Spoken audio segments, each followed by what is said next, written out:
Hi, everyone. Welcome. Thank you for being here today. My name is Issa Very, and I am the director, writer, and composer of my Keystone project, Already Home, a new original musical. Already Home follows two college freshmen, Clara and Eve, as they navigate their first year away from home, and their relationships with friends, family, and romance are accordingly challenged.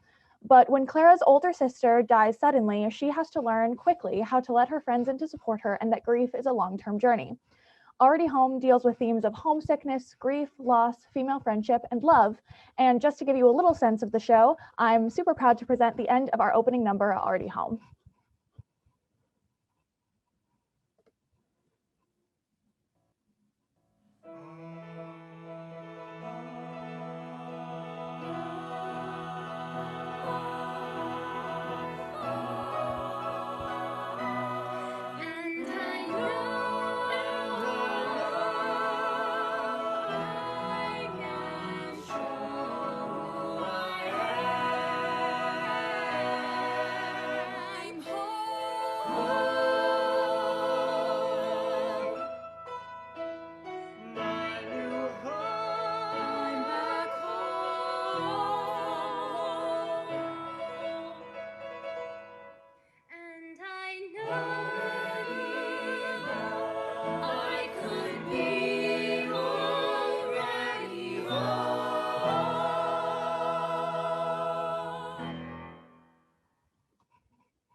Now, what you may notice is that that was an entirely virtual presentation, but that was not the original intent. So I began writing this show 3 years ago in the fall of 2018, and it was completed this past summer in the summer of 2020.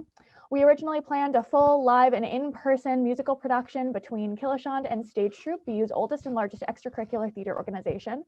We were to produce a written annotated libretto featuring the scenes, songs, and stage directions alongside notes from me about the writing process. And we would have a traditional cast, crew, and creative team structure with in-person rehearsals taking place over 2 semesters. We even went so far as to host a workshop production of a one-act, reduced version of the second act at the Stage Troupe One Act Festival in person with a cast of 10 people in the fall of 2019, which you can see pictured here.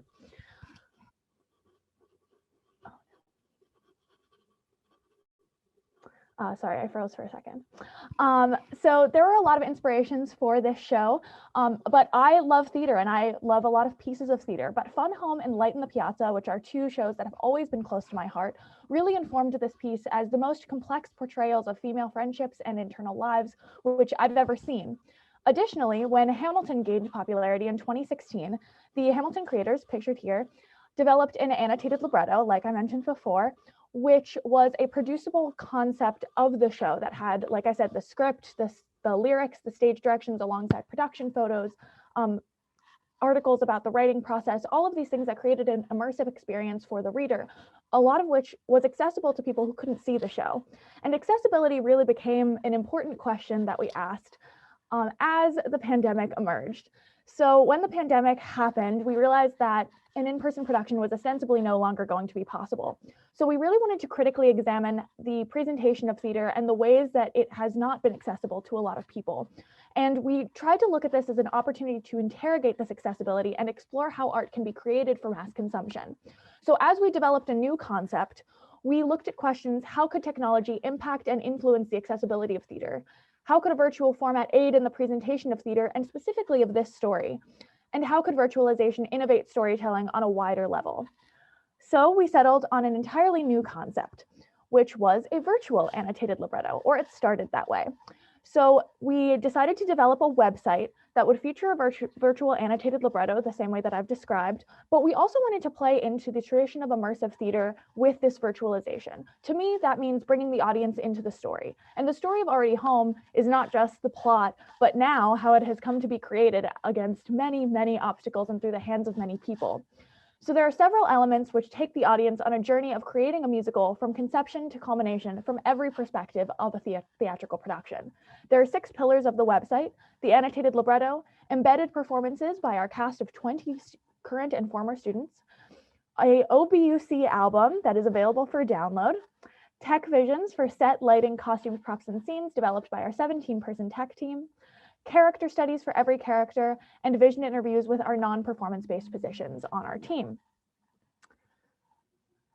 This was an extensive timeline. We began planning obviously a long time ago, but we really built the creative team towards the beginning of last year and finished the show over last summer. But we then had to create expectations and goals surrounding what the show was going to look like, taking this incredibly unorthodox format. This involved a lot of Zoom meetings, as you can see here. We had weekly meetings with our creative team, but it was also a lot of just planning and trying things out. We then got into our rehearsal process, which started with an interest form for casting and recruitment for our producing and tech team. And that was a completely voluntary form, so anybody who wanted to be involved in any aspect of the production would be able to be involved in that aspect of the production. We also sought to combat Zoom exhaustion and to really play into what this virtual format could do for us. So we actually ended up dividing the show up. We have 5 cast groups, which have individual material, individual casts, and results in having multiple people playing the same roles. So for example, we have group 1, performance group 1 features act 1, scenes 3 and 6, and focuses around the theme of friendship. Group 2 features act 1, scenes 5 and 7, and act 2, scenes 4 and 5, and focuses on romantic relationships. And because of this, we have, like I said, multiple people playing the same roles and multiple players playing different roles in different groups, which sounds a little bit complicated, but we wanted this to really be an immersive experience for our actors as well, and something that would really challenge them. So as a case in point, you can see one of our actors, Samantha Rossi, who is pictured in the lower left-hand corner wearing the striped sweater. In this particular rehearsal, she's appearing as Marie in group 2, but you also may have seen her in the opening number appear as Clara in group 3. So she was really able to dive into these interpretations, these contrasting interpretations, by looking at the differences between these characters. And you can see that come to fruition in our character studies portion of the website, where every player who plays a specific character dives into comparing and contrasting their specific interpretation with their counterparts in other groups. We also sought to really simulate the experience of an in-person musical rehearsal. So we had music acting runs, which we would require all of our actors to submit their music on Tuesday. And then on the end of the week, I would put together mock rehearsal videos, and we would run the entire show contiguously with all of the music played in order to give unique acting and music notes every week to our actors as they progressed through the material. Finally, for me, I also had to develop the website over the course of this time. So I started developing in September, and that was a lot of just structuring the bare bones of the website before we had all of the material to input. I did consistent written reflection and analysis on the show throughout that time. And we had music and video editing that needed to take place after we recorded in March. The website premiered on April 10th, so you'll be able to see it now. During this time, our tech and producing teams were also developing their visions. You can see our producers put together social media for all of the shows. They also developed marketing visions, which appear on the website, again, specific to every single performance group. Now that I've talked a lot about the website, you can see some screenshots here. So this is our landing and home page, which features the logo designed by our performer and producer, David Simon. We also have a screenshot of the annotated libretto. This picture is the opening number, which you just saw, alongside an annotation written by one of our performers, Nobel Chan.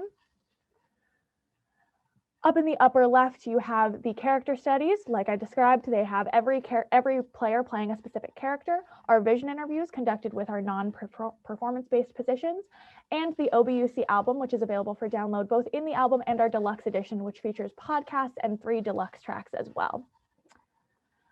But of course, I would be remiss not to mention the other basically 49 people who worked on this production. So we had almost 50 current and former students working in every area of this production. This is not even all of them. So I'm incredibly grateful for their presence on this project, and it would not have been able to come together without them. And so to show you that, I have for you the end of the finale, The Tide Will Roll, which features the full cast and creative team of Already Home.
Thank you, and feel free to visit the website at alreadyhomemusical.com, and I'd be happy to answer any questions.